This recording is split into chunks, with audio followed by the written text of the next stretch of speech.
In this tutorial, I will show you how to add clickable links in Canva. First, open Canva in your browser and log into your account. If you do not have an account yet, you can create one for free. Once you are on the Canva homepage, click Create a Design and open the design where you want to add a clickable link.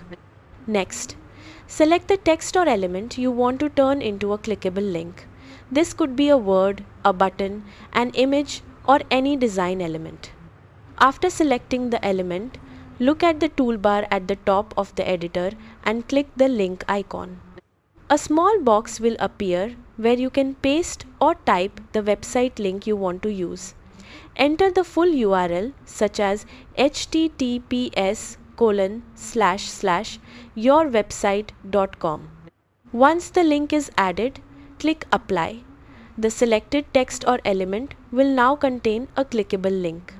You can repeat the same process to add links to other text or elements in your design. When your design is finished, click Share and then Download.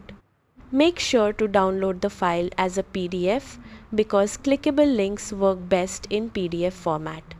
After downloading the PDF, open the file and click the linked text to make sure the link works correctly.